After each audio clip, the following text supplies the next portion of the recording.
It is officially summer. I don't know what you've got planned for summer. Maybe there's some pool action in your summer. All of you have already contacted your friends that have pools and started being nice to them again.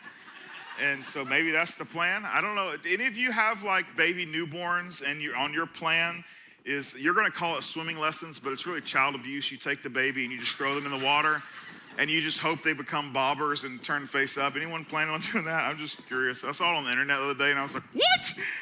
It's a real thing. It's a real thing. And I'm like, we're teaching kids to swim. I was like, I don't know if you're doing that or not. I don't know. I think it's just dads having fun. Yeah, I don't know. Summer plans, though, they're important. Last week, we had our summer kickoff cookout, which is something that we started to do on Memorial Day weekend. So that was here. 100% of last week was based upon people finding people, or people finding their people. It was relationship-based in nature, and so there was nothing like this that took place. If you're here for the first time last week, be glad you didn't show up. We did have one family show up. Where's Justice? Is Justice here?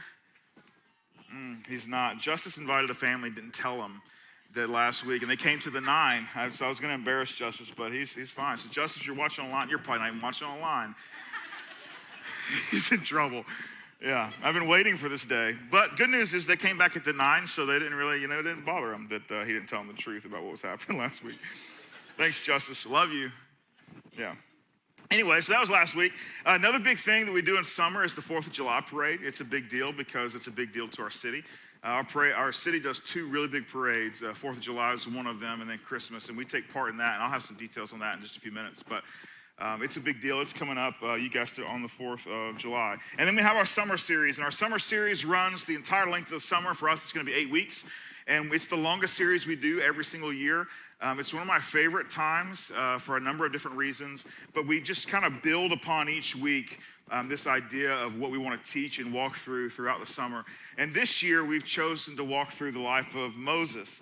And if you're new to church and new to faith, you're like, all right, cool, I don't know who Moses is. Great, this is for 8 weeks, we're going to teach you who Moses is. For those of you who maybe have grown up into church, you're like, man, I know a lot about Moses. Like, I'm already thinking of probably some of the stories we're going to walk through. That's great. And I'm going to challenge you that as we walk through some of these things, that if you grew up in church, Moses is a fairly familiar name, that for sure what we're going to do is look through the lens of how does the story of Moses teach us more about Jesus. And the name of Jesus is not going to show up in the story of Moses, but I tell you, we're going to learn a lot about Jesus through the story of Moses.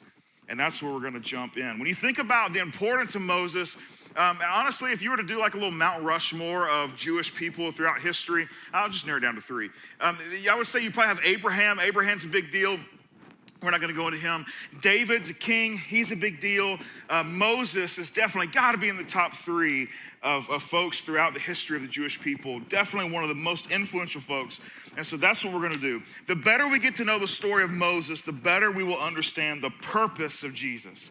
And so for the next 8 weeks, that's what we're searching for is Moses. We want to dive into your life and teach us about the purpose of Jesus. This is his story. This is week 1.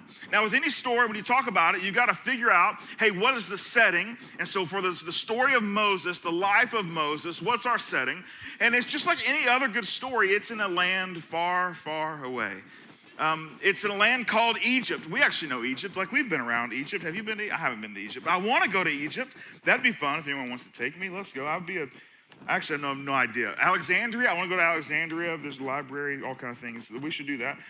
Alexandria, Egypt, that's where we're going to be. And what you have to ask, well, hold on. When I think about biblical characters, Egypt is not what I think. Because when I think about biblical characters, when I think about the story of the Bible, I'm thinking like Israel, Jerusalem, like that kind of section, that area of the world. And it's kind of in that area where you got to go a little south. You got to go a little south to Egypt, because Egypt's on a different continent altogether. But it's south, right? It's a general vicinity, but it's in the top right-hand side of Africa. And that's where Egypt, but you have to ask, well, how in the world did the people of God that revolved their lives around Jerusalem, how did they get all the way down to Egypt? Well, that's easy. It's because of Joseph. And then you're saying, okay, well, I thought we were talking about Moses. Well, we got to understand Joseph to understand Moses. Who was Joseph? Well, he was one of the 12 sons of Jacob. also known as Israel. And now everyone's confused. It's like, all right, so Moses is there in Egypt because of Joseph. Who's Joseph? One of Jacob's sons. Who's Jacob? He's also known as Israel. I'm going to hopefully tie this up in about 90 seconds. 120 seconds, 15 minutes, and I'll be there.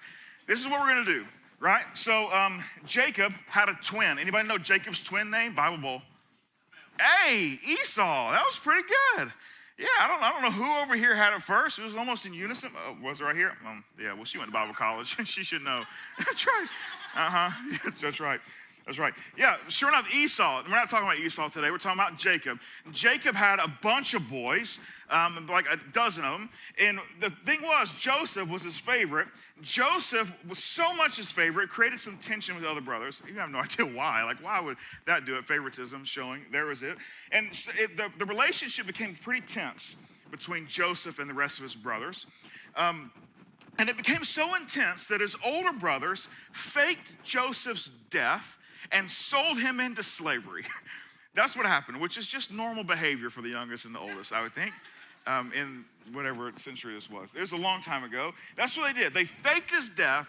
They sold him into slavery. Joseph ends up being sold to a guy who's a government official in Egypt. That's how far he gets from where he's at in the kind of the biblical area all the way down to Egypt.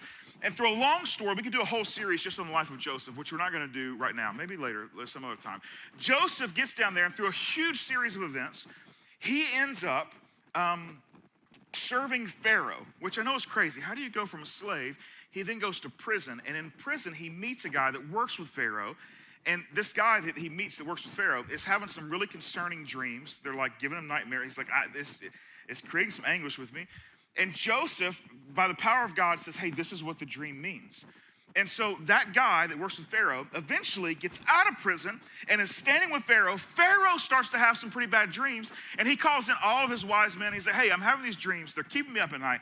This is what it is. Tell me what they mean. And nobody can tell him. They're like, we have no idea. Well, the guy that works with him, he's like, hey, while I was in prison, which is not a good way to talk to the king or Pharaoh, while I was in prison, I met a guy that told me about some dreams I was having that was pretty concerning, and he was right about them. In fact, he told me that you were going to let me back out of prison and serve you again, and he was right about it. You should call him. His name's Joseph. And so sure enough, Pharaoh brings Joseph and says, hey, this is my dream. My guy said that you did his dreams, and so Joseph tells him. And at the end of the day, Joseph says, hey, this is what the dream means. 100% I know what it means. There's about to be a huge famine that sweeps this entire part of the world. We got like 7 years to prep for this. And then the whole world's going to just come to a stop because of this famine.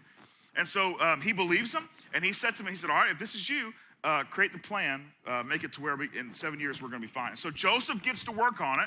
Joseph gets out of prison, gets elevated to this really prominent place, saves Egypt. What's crazy is his brothers that sold him into slavery, they're a part of the land that's in the famine.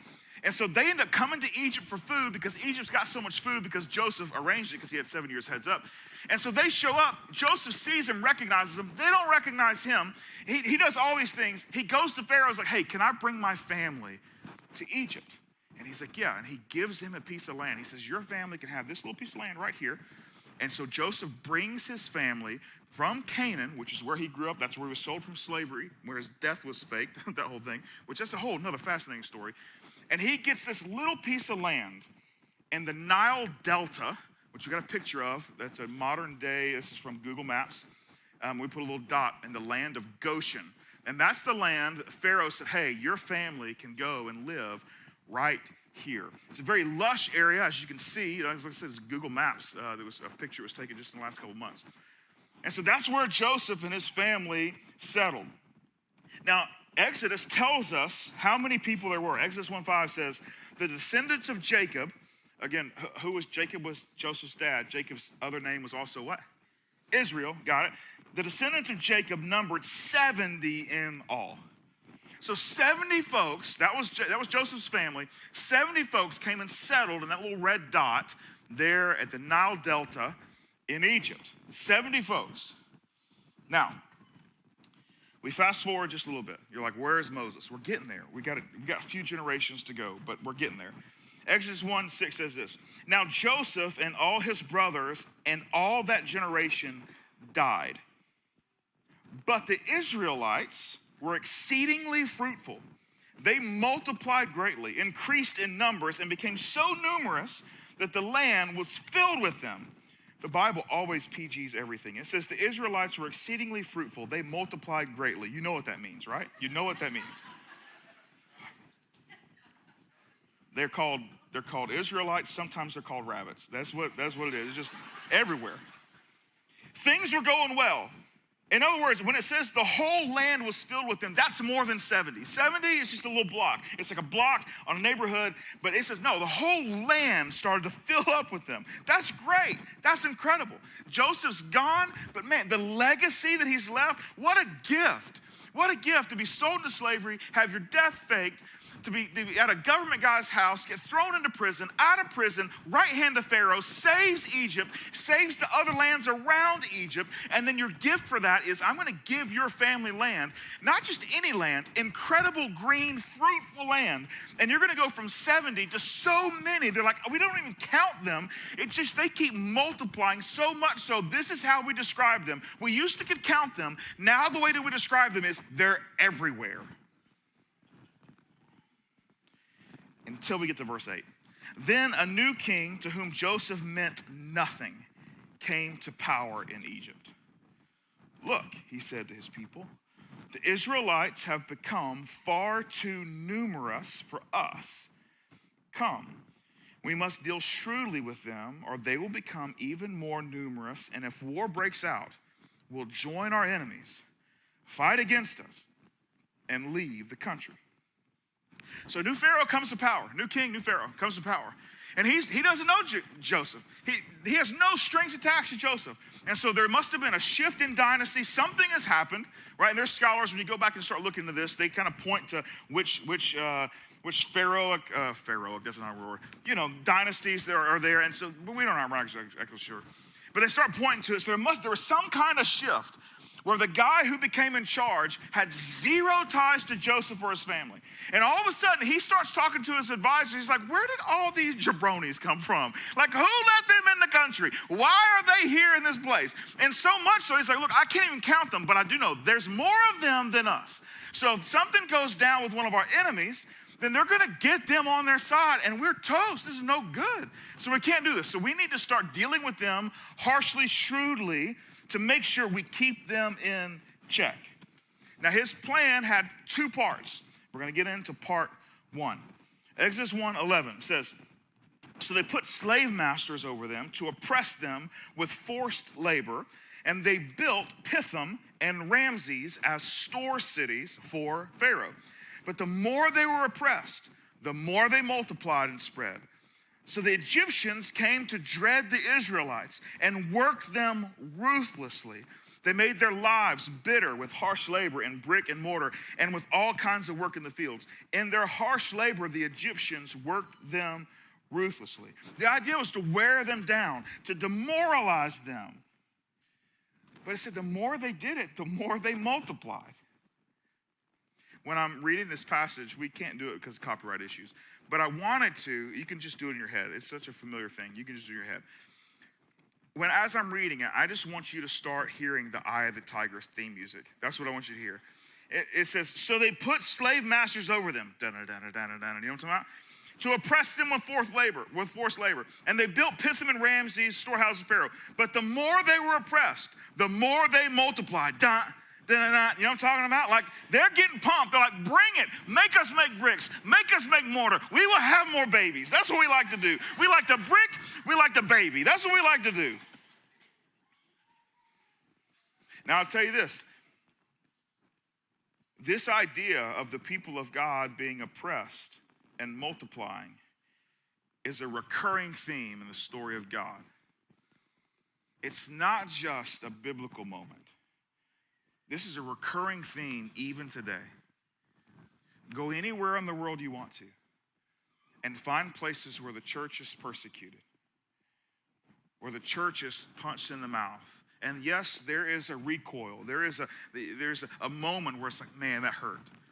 But there is also then evidence of a resurgence that says, hey, you can't, even the gates of hell can't stand against us. You think your little government is going to do something against God's church?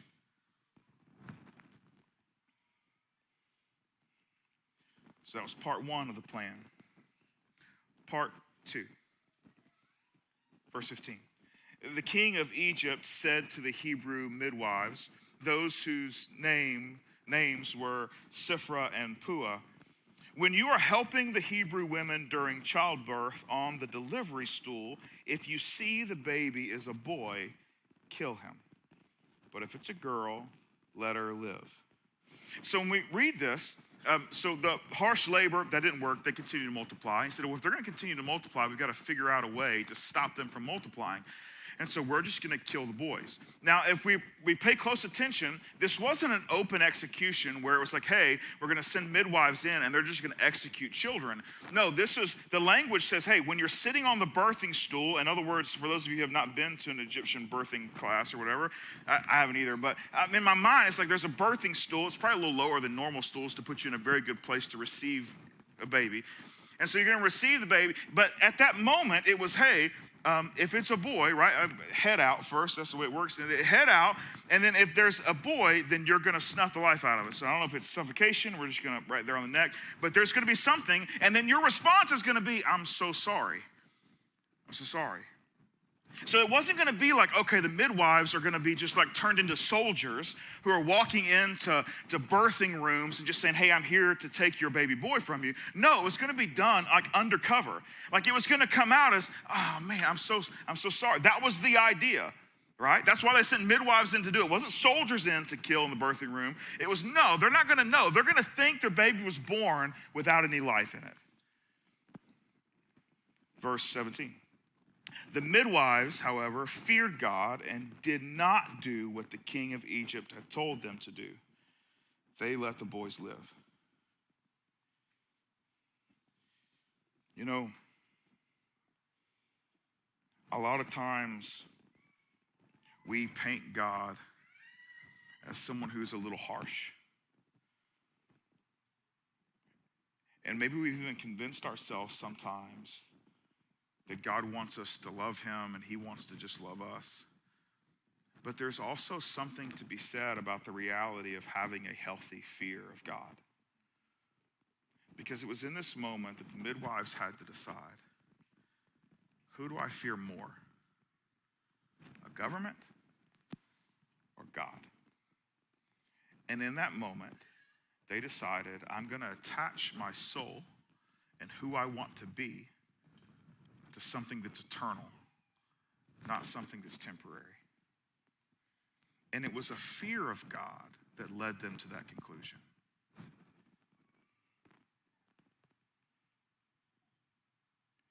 Pharaoh asked, why were all the baby boys living? They didn't tell them, nah, bro, we just didn't do what you said, you know? No, they didn't, that wasn't it. They was like, hey, whoa, I'm seeing baby boys all over the place. I don't know if Pharaoh walked among the common people, but he found out, like there's a bunch of baby boys everywhere. This plan's not working. Why is this not happening? And so here's a quote from the midwife. This is what they said. Hebrew women are not like Egyptian women. They are vigorous and give birth before the midwives arrive. They're like, look, we're coming with our stool. And we're like, let's go. And by the time we get there, they're like, baby, he's already on Instagram, right? And you can do it. Like, mwah. You know what I'm saying? Like, it's over. It's over. We have already announced the name, the whole thing. That's what they said. They're just vigorous. And so Pharaoh decides to come up with a new plan. Verse 22. Then Pharaoh gave this order to all his people. Every Hebrew boy that is born you must throw into the Nile, but let every girl live. And this is where we are introduced to a couple. The husband's name is Amram, and the wife's name is Jochebed. And they are from the tribe of Levi. Now, this is important because we've now gone generations and generations and generations. And what started with Joseph and his, dozen brothers, from that, we know today those brothers were broken up into individual little sects of people, or known as tribes. And so today, we know them as the 12 tribes of Israel. One of Joseph's brothers was Levi. And so it's from Levi's lineage that we then have Amram and Jochebed from the tribe of Levi. And they were expecting a child. This was their third child. Their first child was a girl. Her name was Miriam. Their second child was a boy. His name was Aaron. Aaron at the time was about 3 years old. Miriam is somewhere between 7 and 12, not exactly sure. And so it comes time for Jochebed to give birth, and she does. And it's a boy. When she lays eyes on him, she knows there's no chance she could throw him in the Nile. Didn't matter what the Pharaoh said. And so she tried to hide him. And she hid him for 3 months. Which is wild to me, that you can hide a newborn for 3 months. Some of us struggle hiding babies in this room for like 40 minutes, you know? And so to hide a newborn for 3 months, you know? Like, I mean, you know, I'm sure none of you are those parents, but you know those parents are like, they're like out in public and their kid does like one little thing wrong and they're like, stop it, you're embarrassing me, that kind of thing. Like the anxiety that you can see in those parents is like, they're just kids. Just let them tear Target down. It's fine. They got insurance. It's gonna be fine. Just relax, okay? I think it's cute and funny. You know what I'm saying? Nobody's judging you. I mean, it depends. I mean, some judgment, but not a lot, you know? Can you imagine the anxiety level? 3 months. We can't let anybody know.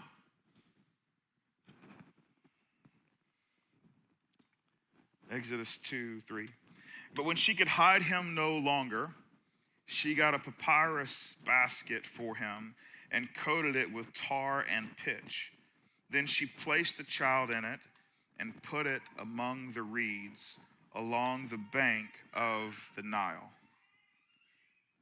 Now, when we read that, for those of you who are super familiar, maybe you've grown up in church, and maybe you've been a part of a household that was like, hey, we're going to watch The Prince of Egypt, and, you know, watch that cartoon version of this story. Or maybe we've just got visuals in our mind about what this looks like and what this feels like for this moment to happen when Jochebed takes her third born, this little boy, and puts him in a basket. We've got this visual that the basket's put in the Nile and the basket just kind of floats down, like does a little whitewater river rafting thing down the Nile. But that's not what the Bible says. I mean, when we read it, it says she got a basket coated with tar and pitch. She placed the child in it and put it among the reeds along the bank of the Nile. In other words, she didn't just put it in the middle of the thing and this was like, hey, you know, we're just gonna send it off. No, she picked a very particular place and she put the basket in the Nile in the reeds. Now, why would you put a basket in the reeds? Because the reeds are going to keep the basket from floating down the river. Like, I'm putting it in a very specific place, and I want it to stay here. Now, technically, this is a good moment for her because the king Pharaoh did say put the baby in the Nile. And so she has now done that, right? She has put the baby in the Nile. Now, she didn't throw him in there, but she put him in there. Now, he's happened to be in a little tiny ark for himself. It's custom made, custom fitted. But either way, he's in the Nile. So that seems fairly intentional. Not only did she make this little basket, cover it with waterproofing, put it in the reeds in a very specific little place, and it's not floating down just aimlessly. She put it in a place. Not only that, the little boy's older sister is watching it. Now, this is why we know there's intention behind it, because what kind of mom who wants to save her baby for 3 months and hides it also has the idea, I'm going to place the baby in the crocodile-infested Nile, and I'm going to leave it, but you know what I want? I want his older sister to watch him die. So you stand watch and just tell me what happens. Give me a play-by-play. There's no chance that's what happened. There's no chance that Miriam is just hanging out watching what his mother could not watch. No, there was intention behind what was happening. He took the basket, she made sure it was waterproof, she picked a place, she put it in the reeds, and she told Miriam, watch. Verse 5, then Pharaoh's daughter went down to the Nile to bathe, and her attendants were walking along the riverbank. She saw the basket where? Among the reeds, where his mother put it. and sent her female slave to get it. She opened it and saw the baby. He was crying, and she felt sorry for him. This is one of the Hebrew babies, she said. Now, conveniently or intentionally, the older sister to this baby boy is standing just over there. And so Miriam, that's her name, she just happens to walk up and says, "Oh, you found a baby in a basket. Do you want me to go and find one of the Hebrew women that can nurse him for you?" I would be willing, And Pharaoh's daughter says to her in verse 8, "Yes, go," she answered. So the girl went and got the baby's mother, went and got Jochebed. Pharaoh's daughter said to her, talking to Jochebed, "Take this baby and nurse him for me, and I will pay you." So the woman took the baby and nursed him.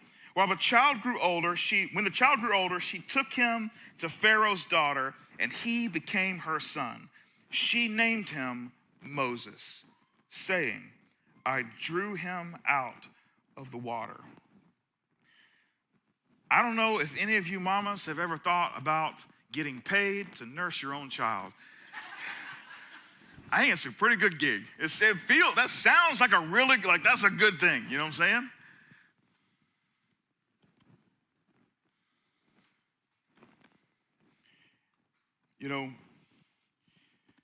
There's a moment where Jochebed makes this decision. I'm going to hide him. I'm going to do everything I can to hide him. And so she starts to take action. And she's taking action. She's taking steps. She's moving in the right. She's doing everything that she can. She's making sure that she's crossed the T's, dotted the I's. She's like, all right, I'm going to do everything I can. I'm going to do everything I can to give this baby a chance to live. So she's doing it. And then she even thinks, she's like, the Bible doesn't tell us this. All the Bible tells us what she does. So we're not sure what her mindset is. But it appears that she's like, Pharaoh's daughter bathes. That's the only chance. So she makes this little ark. She places him strategically in the reeds, tells Miriam to stand close. Probably coaches Miriam to hey, here's a good suggestion you can make. But I don't know, you never know with 7-year-olds. Sometimes your kids, I don't know if those of you have kids, when an adult shows up, they don't know how to talk anymore. You know what I'm talking about? They're just I don't know. Or they tell something they're not supposed to. You know what I'm saying? You know what I'm talking about? And whereas, Miriam, whatever you say, don't say, "My mom told me about our little brother here that if you were to come here, I should suggest that she could nurse," like that whole thing. She's like, "No, just let's practice this. Be natural. Oh, you found a baby." Like that whole thing. And so Jochebed has done everything she can. And she places her little boy, which at the time didn't have a name, the little boy in the basket, at least that we know of, places the little boy in the basket in the reeds of the Nile River, and then says, "Miriam, we're going to cross our fingers, and we're going to hope that today's bath day. And we're going to also hope that she's in a good mood when she gets here. And we're also going to hope that our little baby brother isn't taking a nap, because he needs to make some noise to awaken her to, there's something in the basket," right? So he can't be nap-free. We're going to have to shake him up a little bit, put him in this basket, and just hope. And she's done all the things she can do, but there is a point in her life where she's done everything, and there's nothing else she can do other than wait. There's nothing else. There's nothing else she can do. The only thing she can do is wait. And in those moments, she feels absolutely helpless. There's nothing anybody else can do. There's nothing she can do. She's just helpless. What does it feel like to be helpless? When you think, maybe you think of a situation you've been in recently, or maybe it was a big situation in your life, and you're like, helpless is a good word to describe it. What does helpless feel like? What does helpless feel like? What are the words that would describe being helpless? And as those words start to kind of flash in your mind, or maybe even the circumstances surrounding the moment starts to kind of flash through your mind, or maybe you're even reliving some of that emotion, maybe you're even kind of thinking through like, man, this is what it felt like. This was some of the tough moments. What does helpless feel like?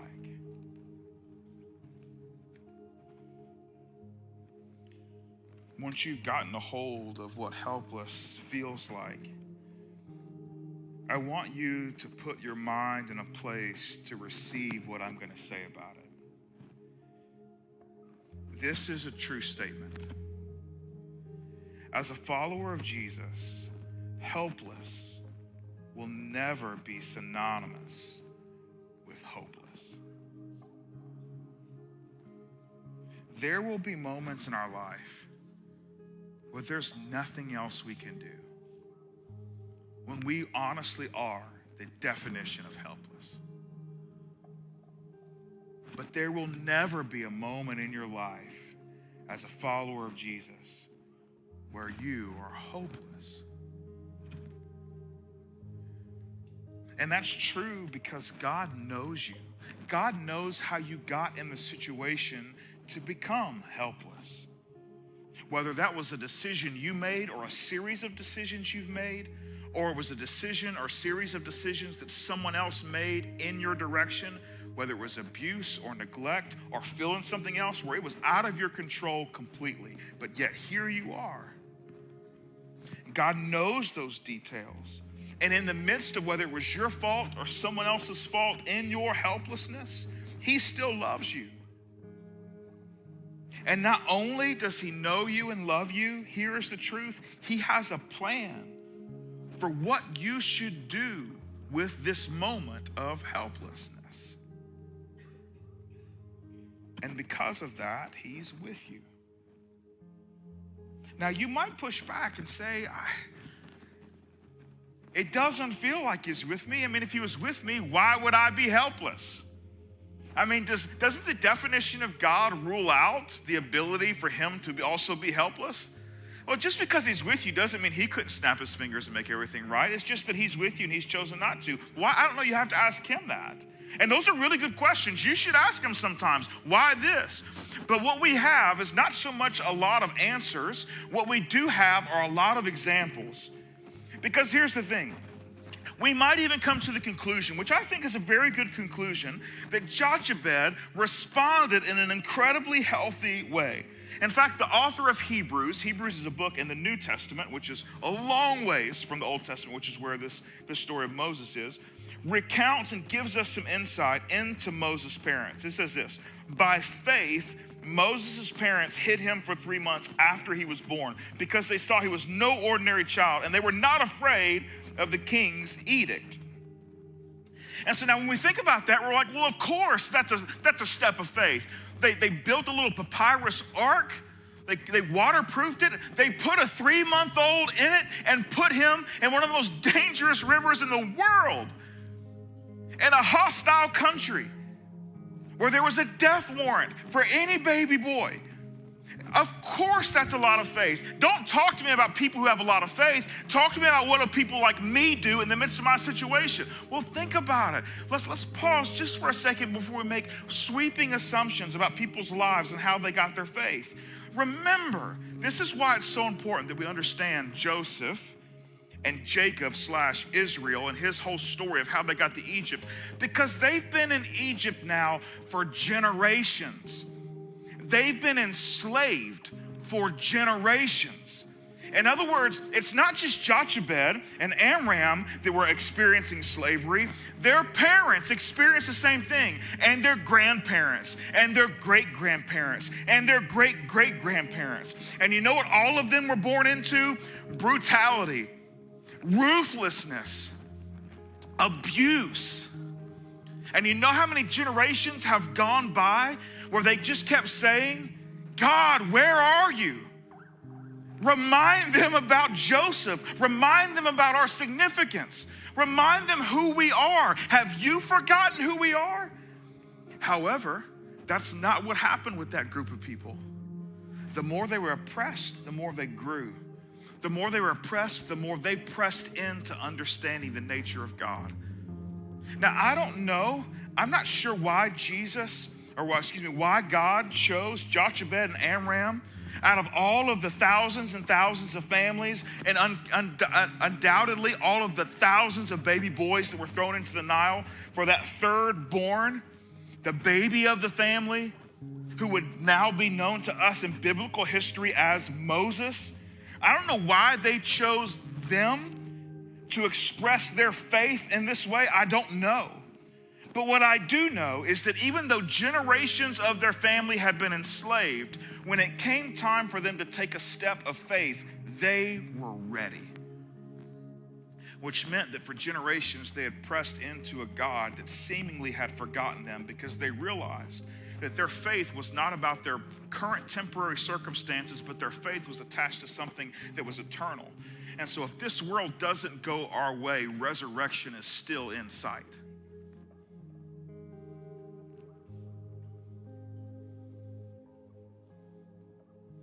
And that's the reason we can be helpless, yet not hopeless.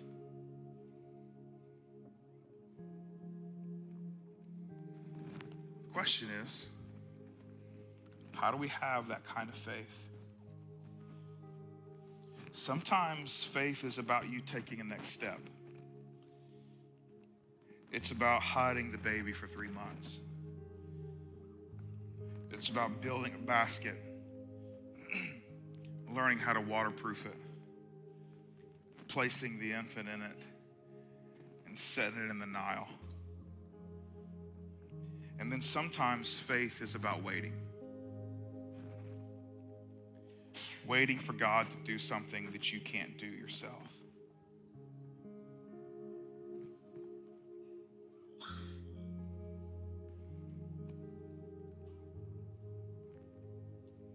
There will be moments in our lives where you are in the basket. But I promise you, God's on the riverbank. And he has next steps. So our challenge is to follow the lead of Jochebed. To get to know God, not only while things are good, but also while things are hard. And we do that so that if we happen to be given the opportunity to step into the story of God, we will be ready. Generations of Hebrews made sure they were ready and were never given the chance, like Jochebed and Amram.